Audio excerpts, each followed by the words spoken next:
എല്ലാ ദിവസവും അതിരാവിലെ ദൈവത്തിൻ്റെ തിരുവചനം ഭാഗ്യവചനധാരയായി നിങ്ങളിലേക്ക് ഒഴുകിയിറങ്ങുന്നു.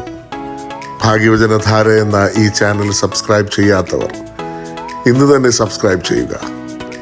ഞങ്ങൾ അപ്ലോഡ് ചെയ്യുന്ന തിരുവചന സന്ദേശങ്ങൾ യഥാസമയം നിങ്ങൾക്ക് ലഭിക്കുന്നതിനായി ബെല്ലൈക്കൺ അമർത്തുക.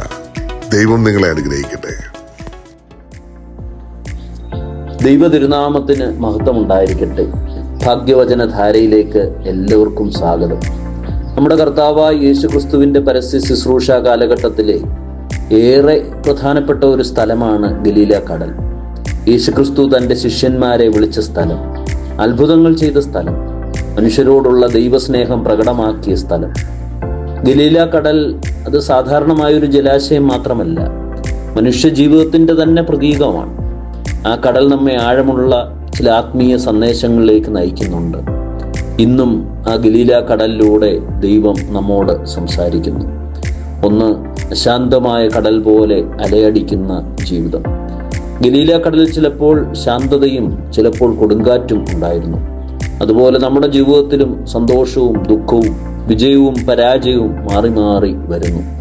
മനുഷ്യർ ഇന്ന് ജോലി, കുടുംബം, ബന്ധങ്ങൾ, രോഗങ്ങൾ തുടങ്ങി ജീവിത പ്രശ്നങ്ങളുടെ തരംഗങ്ങളിൽ മുങ്ങിപ്പോകുന്നു. എന്നാൽ ആ തരംഗങ്ങൾക്കപ്പുറം നിന്നുകൊണ്ട് യേശു നമ്മെ നോക്കി പറയുന്നു, നീ ഭയപ്പെടേണ്ട, ഞാൻ നിന്നോട് കൂടെയുണ്ട്. നീ ഭ്രമിച്ചു നോക്കേണ്ട, ഞാൻ നിന്റെ ദൈവമാകുന്നു. ഞാൻ നിന്നെ ശക്തീകരിക്കും. ശയ്യാ പ്രവചനം 41:10. 2, കടൽ ഒരിക്കലും നിശ്ചലമാകാത്ത ഒരു പ്രതിഭാസമാണ്. നമ്മുടെ ജീവിതവും കടൽ പോലെ ഒരു യാത്രയാണ്. നിലയ്ക്കാതെ മാറി മാറി ഒഴുകുന്ന ജലധാര പോലെ നമ്മുടെ ജീവിതത്തിലും മാറ്റം നിറഞ്ഞിരിക്കുന്നു. ബൈബിൾ പറയുന്നു, സഭാപ്രസംഗി 3:1 എല്ലാറ്റിനും ഒരു സമയമുണ്ട്. ആകാശത്തിന് കീഴുള്ള സകല കാര്യത്തിനും ഒരു കാലമുണ്ട്.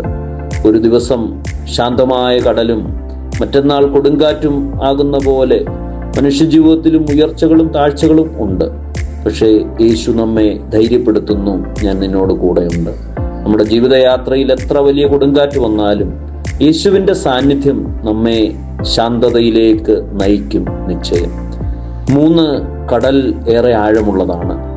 ഗലീല കടൽ വളരെ ആഴമുള്ളതാണ്. നമ്മുടെ വിശ്വാസത്തിൻ്റെ ആഴമോ?